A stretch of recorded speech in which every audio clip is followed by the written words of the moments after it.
Bonsoir à tous, bienvenue dans votre émission La Réunion Léla. On espère que cette préparation du 20 décembre vous occupe et que également les fêtes de fin d'année vous met dans de bonne humeur. En tout cas, on va essayer d'y ajouter un petit peu. On va parler musique, il n'y aura aucun tabou, c'est dans Cosmo Réunionnais.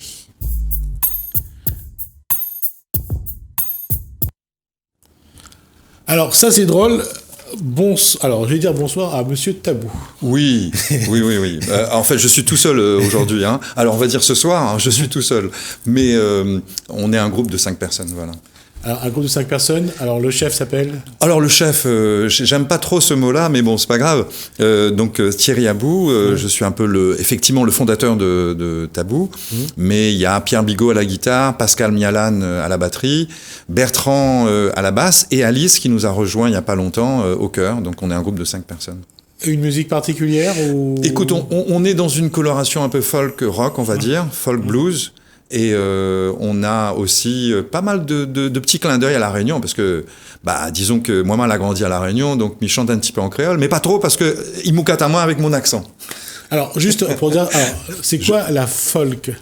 Alors, on va dire, oui, folk country, si tu veux, c'est d'abord... c'est ça, c'est pour ça que quand on dit country music, pour moi, c'est pas la même chose. Oui, c'est vrai. Alors, j'espère pas dire de bêtises. Alors, juste 2 notes sur la folk. Bon, disons que le guitariste qui est vraiment folk dans le groupe, c'est donc Pierre Bigot, qui était quelqu'un qui a suivi, qui a beaucoup joué à l'époque Marcel Dady, et puis qui a été influencé par la musique celtique et la musique folk américaine. Ouais. Donc vraiment, ce que moi je vais faire, par exemple tout à l'heure, c'est une petite chanson qui s'appelle Oh Mary. C'est...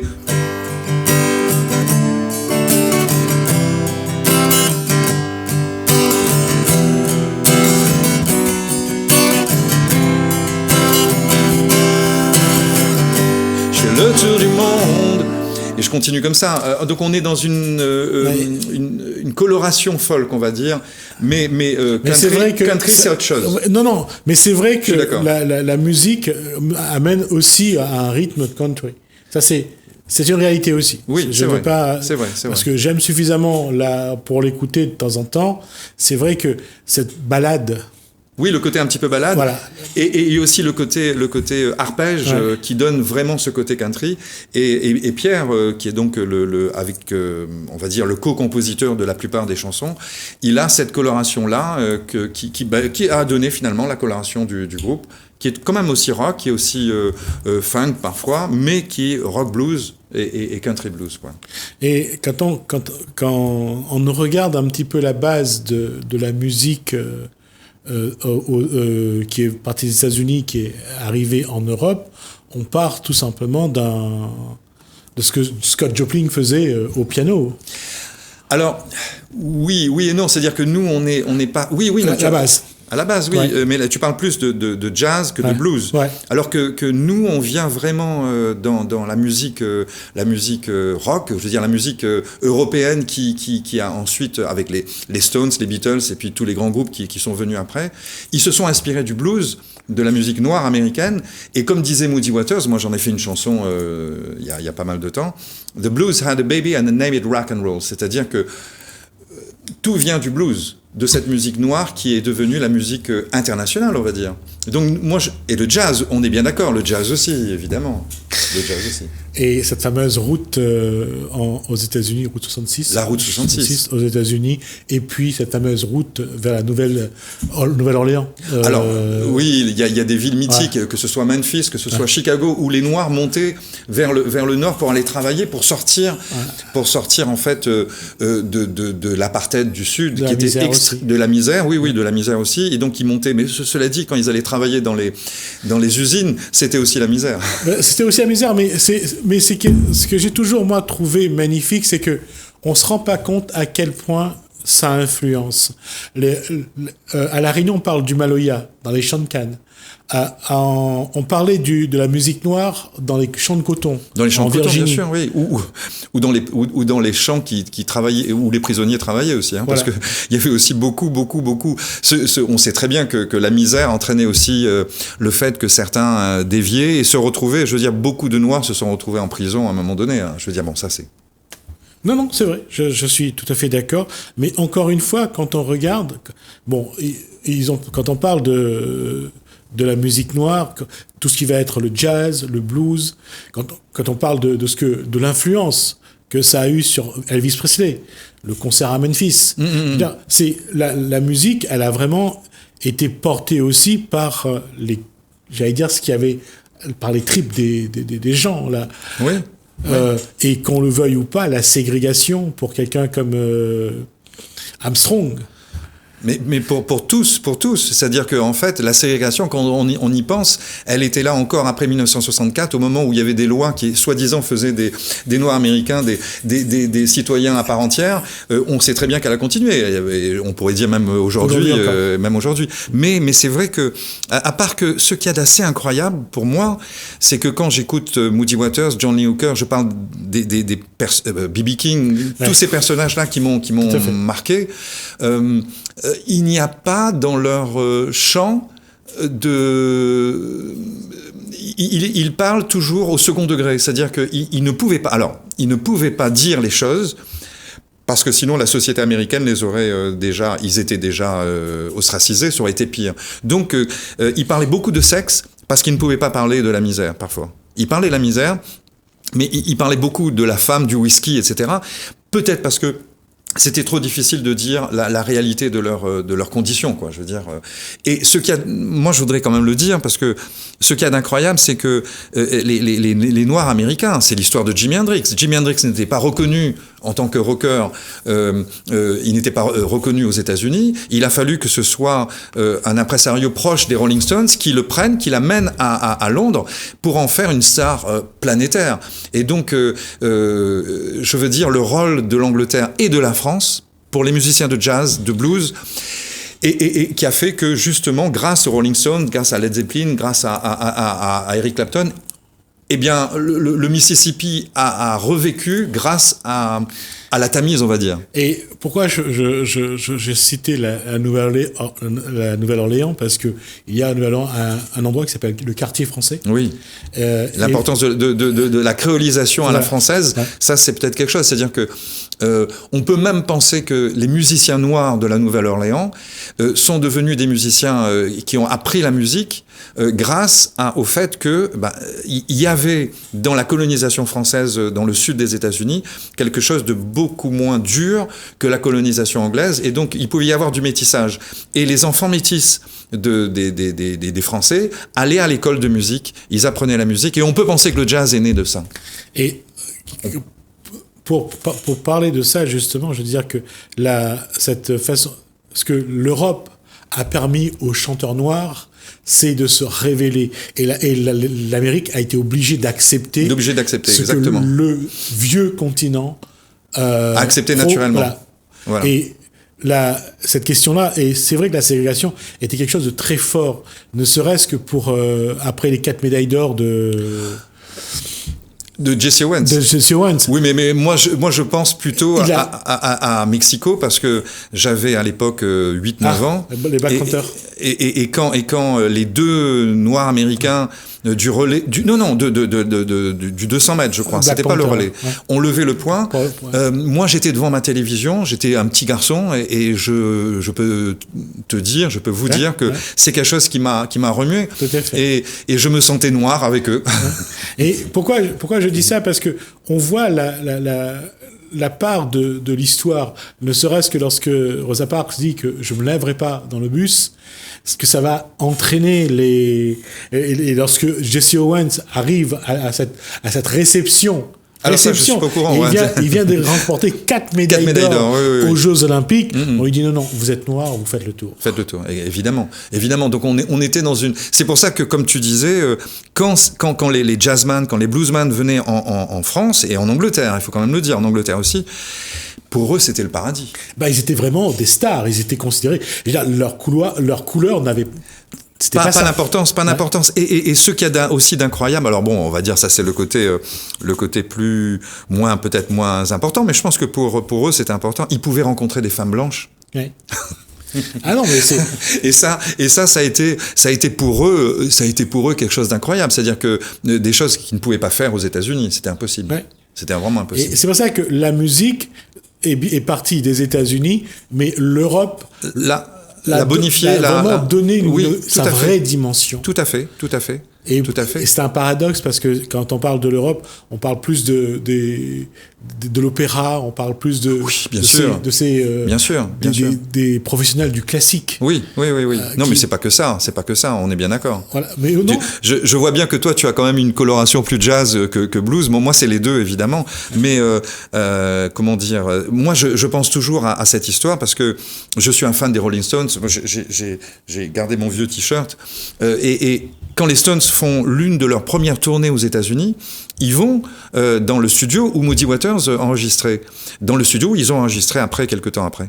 Et alors, est-ce que c'est une anecdote vraie? Mais je pense qu'elle est vraie. Quand ils rentrent dans le studio, ils voient Muddy Waters, qui est celui qui était leur idole, qui leur a donné le nom de Rolling Stones. Et il leur dit, et ils le voient en train de repeindre le studio. Donc ils se disent, mais c'est pas possible. Celui qui est notre idole, qui a fait qu'on est là et qu'on est en train de devenir des stars planétaires, c'est lui, c'est grâce à lui. Et il est en train de repeindre. Il y avait peut-être des problèmes de fric à ce moment-là.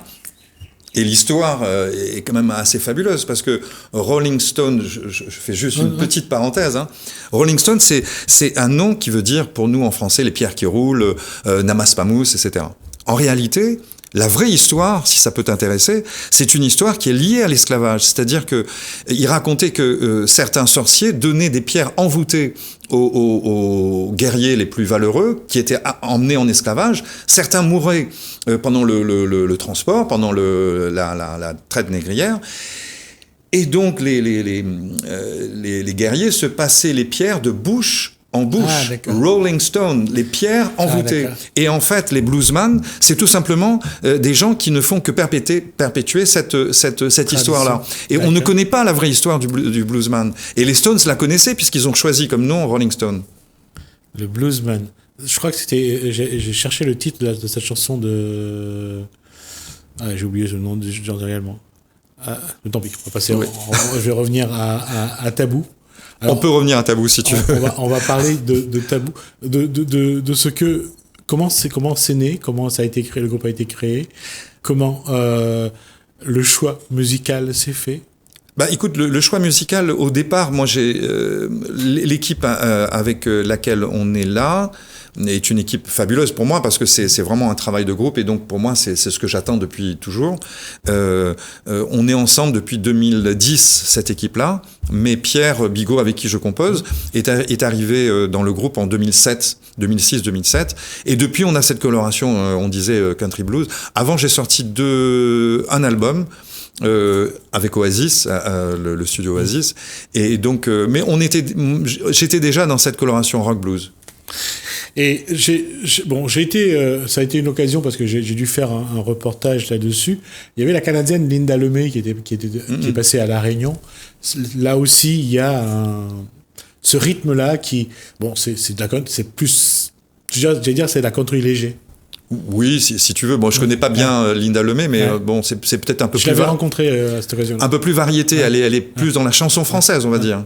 Ouais, c'est un petit peu... Mais il y a aussi ce rythme-là, parce que les Canadiens, ils sont bercés par ça, évidemment. Exactement. Évidemment. Et sans oublier la musique cajun, qui vient un petit peu des Canadiens, des Acadiens qui étaient dans le Nord, et qui ont été emmenés... D'accord. Je vais quand même préciser qu'il y a deux sortes d'Acadiens. Il y a ceux qui sont en Perse, au niveau de l'Irak, A-K-K-A-D-I-E-N, et Acadiens, A-C-A-D-I-E-N, qui sont dans cette partie du Canada, Nouvelle-Écosse. Oui, et qui ont été.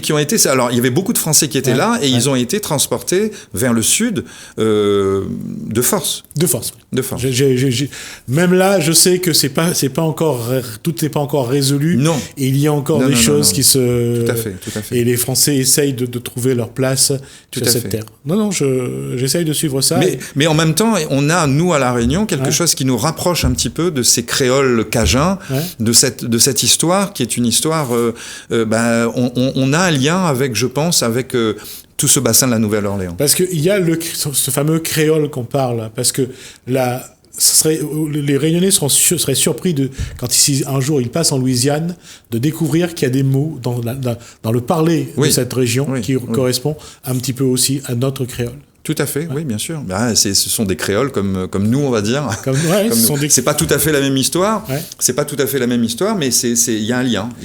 Et avec une base du vieux français. C'est quelque chose qu'on ne maîtrise pas, mais des métropolitains qui viennent à La Réunion trouvent souvent dans le... Oui, on entend ça. Le vieux français... oui, exactement. Le parler paysan, parfois. Qu'on a gardé aussi. Oui.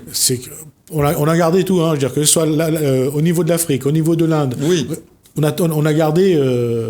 c'est-à-dire qu'il devait y avoir, à l'époque, il fallait trouver le plus petit dénominateur commun ? Non, mais... je me suis trompé ? Mieux que ça encore. Il y a des Indiens, des Mauriciens d'origine de l'Inde, qui viennent ici, qui disent « Chez vous, on pratique encore ça ».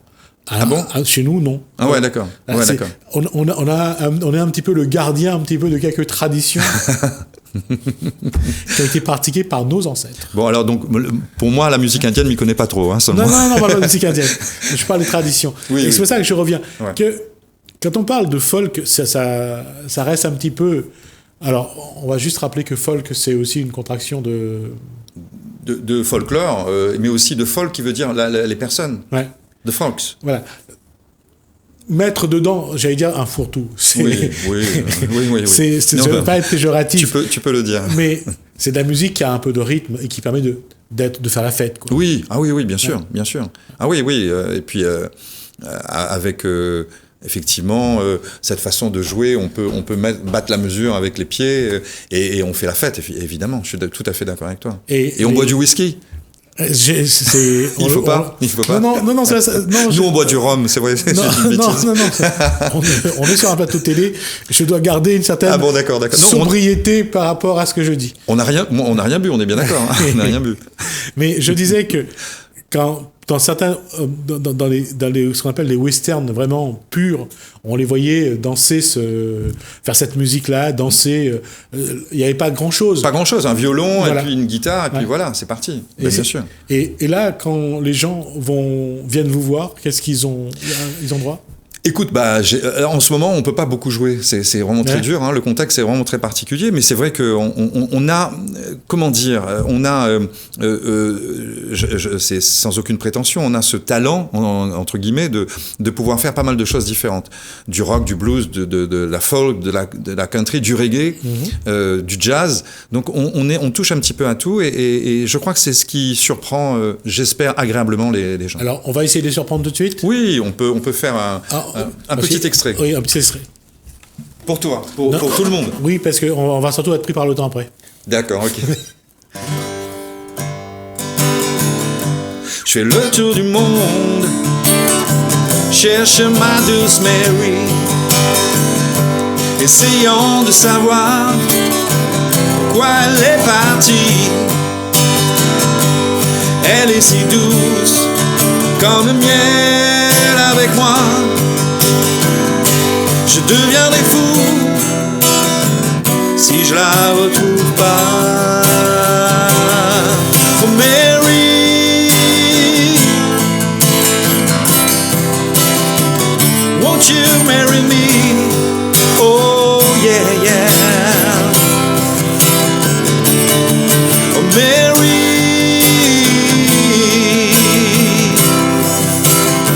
that's the way it should be.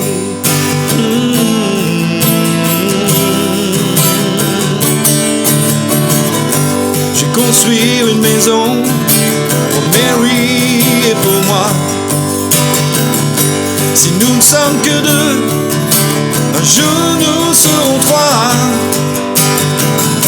Un piano près du lit, un grand rocking chair. Je bercerai Mary avec un de ses airs. Mary,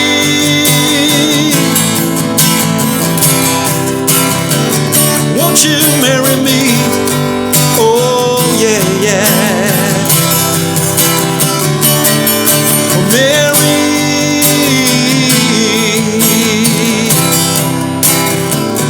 that's the way it should be. Ah non, ça... Je te remercie. Non, c'est vrai, c'est plaisant. Et c'est vrai que pour quelqu'un qui mettait des nuits à country, ça fait plaisir d'entendre la guitare. Bon, alors en tout cas, il faudrait que tu viennes nous écouter ou écouter Pierre, parce que franchement, c'est un guitariste qui à La Réunion a quelque chose de très particulier par rapport à la country, justement. Je pense qu'il va falloir que j'enregistre quelques morceaux pour pouvoir diffuser après. Très bien. Ça sera l'occasion de voir. Rapidement, un programme pour cette fin d'année ou... Écoute, on n'a pas vraiment de programme parce que il y a des dates qui ont été annulées et on doit jouer à partir du mois de mars de l'année prochaine. Et on a un projet de tournée avec un ami de faire les salles de Lille, les salles moyennes de Lille, c'est-à-dire le Cabardoc, le Carrigan et puis d'autres salles comme ça. On aura l'occasion d'accompagner j'espère, le groupe et de pouvoir... Je compte sur toi. Ah bien non, il n'y a pas de problème. Et puis de pouvoir vraiment montrer cette musique, parce que la guitare reste quand même quelque chose. Et Jimi Hendrix ne s'est pas trompé. C'est vrai que quand on a une guitare, c'est différent. Et puis, je voudrais quand même remercier Télécréole parce que on a sorti justement un clip à partir de cette chanson et qui est déjà diffusé. Donc, on voudrait vous remercier et continuer comme ça nous aide à nous aussi. Nous aussi, ça nous fait plaisir en tout cas. Merci. Merci à toi. Très belle fête de fin d'année pour tout ce qui. Pareil pour tous les Réunionnais. On se donne rendez-vous l'année prochaine. Pas de problème. Merci. À bientôt. Nous, on marque une pause. On se retrouve juste après.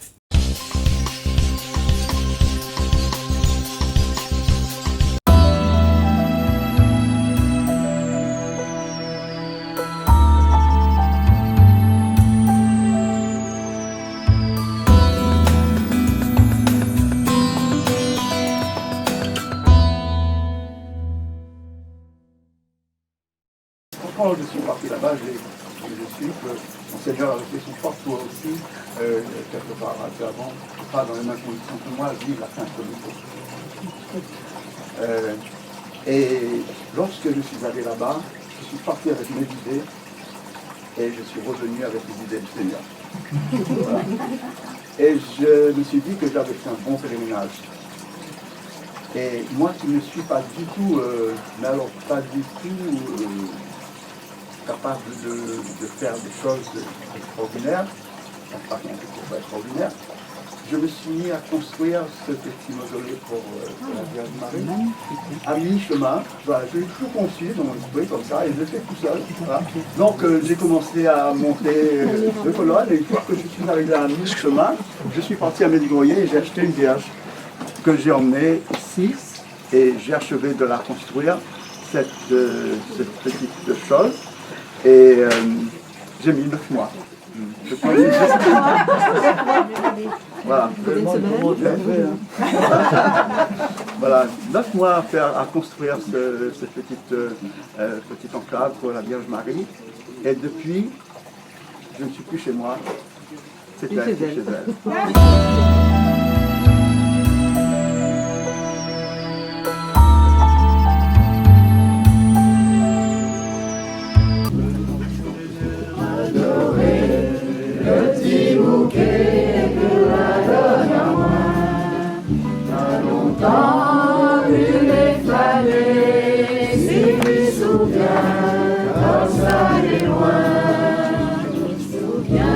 Mon aîneur adoré.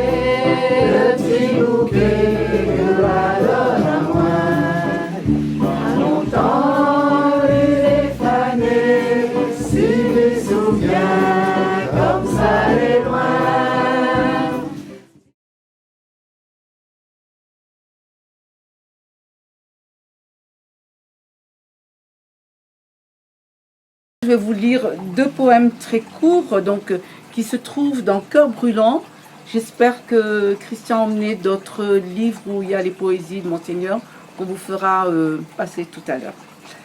Alors, un poème. Fresque inachevée.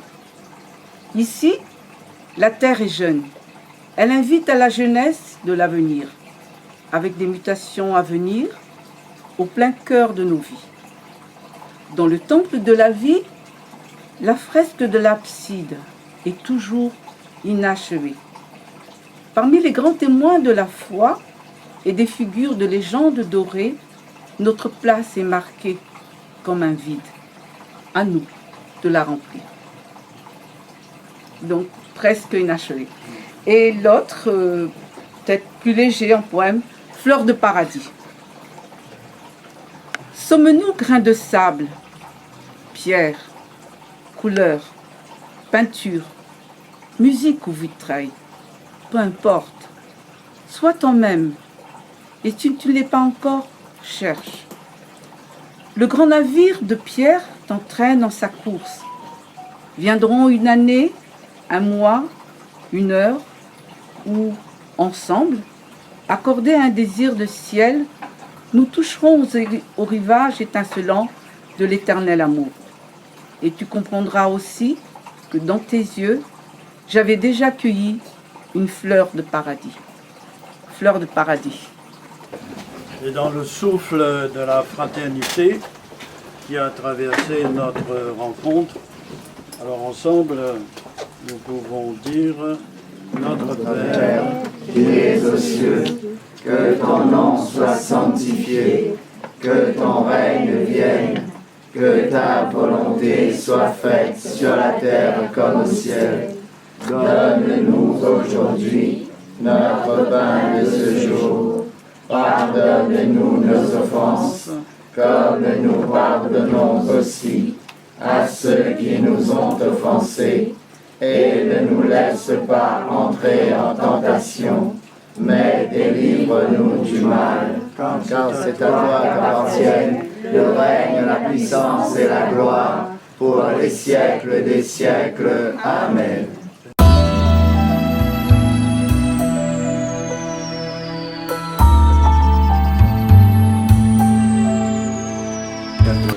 De Jeanne, enfin, bon, que dire sinon que je les ai découvertes grâce à toi, et grâce à Joseph, et grâce à toi pour tout le reste, enfin en tout cas sur le plan construction. Et grâce à la Providence. Et grâce sans doute à la Providence qui a fait que nous puissions nous retrouver après quelques années chacun de son côté. Sans doute fallait-il cela pour que fallait-il cette vie pour que sorte ce livre de méditation et de prière forte, parce qu'effectivement elle était sans doute portée par l'esprit. Par l'esprit, oui, pour écrire dans bien des cas ce genre de texte. Donc merci à Joseph d'avoir su, en tout cas, les garder dans un premier temps. Joseph, tu pourrais nous montrer après l'original? Oui, tout à fait. Et cet original qui est un peu la réunion de papier épars, parce qu'elle avait écrit sur des bords de papier un peu partout, et puis elle les a récupérés, elle a écrit au propre le livre que tout à l'heure Joseph nous montrera. Et puis finalement, aujourd'hui, elle est sous cette forme en quelque sorte, si je puis dire. Et je crois que c'est un bienfait en tout cas pour la communauté, quelle qu'elle soit, enfin pour toute la communauté, toute croyance peut-être confondue, parce qu'il y a des passages, me semble-t-il, très forts et inspirés. Honneur de l'âme, splendeur du cœur. Je cherchais la bonté, je l'ai trouvée en toi. Je cherchais l'espérance, et toi, tu m'attendais.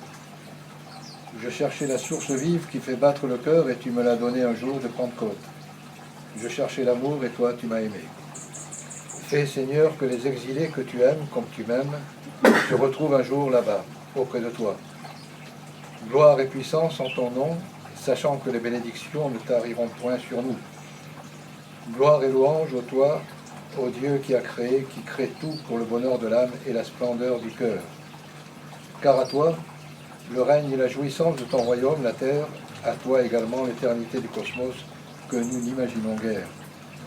Nous te supplions encore, mets un terme au fléau qui broie le monde, guerre, catastrophe naturelle, famine. Ô Père, Abba, Rabouni, viens mettre un terme ou alors un baume sur les plus violentes souffrances, les plus douloureuses plaies. Merci pour Satan, le serpent que tu précipites dans la fournaise infernale du volcan, pour tout ce que tu vas faire pour nous, nous te disons Amen. Alléluia.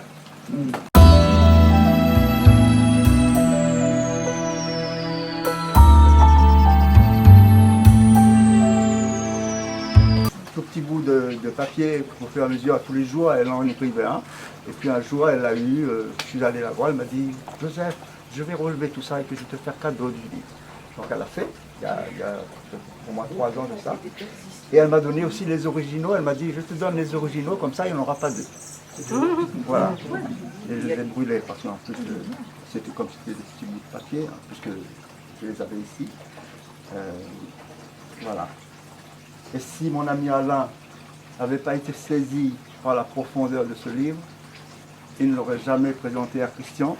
Si Christian lui-même l'avait été touché en profondeur, il n'aurait pas parlé à Monseigneur, qui lui-même a mis une célérité rapide. Monseigneur, vous l'avez fait en quelques jours. Non, je n'ai pas pris quelques jours. Non, c'est parti, c'est parti. Ah, Non, parce que quand on me demande une préface, je ne suis pas de ceux qui partent sur une idée générale. Je lis tout ce qu'on m'a donné comme manuscrit, comme tapuscrit, hein, comme maquette. Puis je m'imprègne du contenu, je surligne, je mets des notes, et après, alors je reprends tout ça à ma manière. Ah, vous l'avez fait vite. D'ailleurs, Christian me disait, on a pensé que Monseigneur ne ferait peut-être pas ça tout de suite, puisque voilà, lui-même, et voilà, vous avez été bien au-delà même de nos espérances dans cette affaire. Mais ça veut dire que Jeanne elle-même, parce que j'avais connu Jeanne aussi, que ce qu'elle a écrit m'a touché profondément.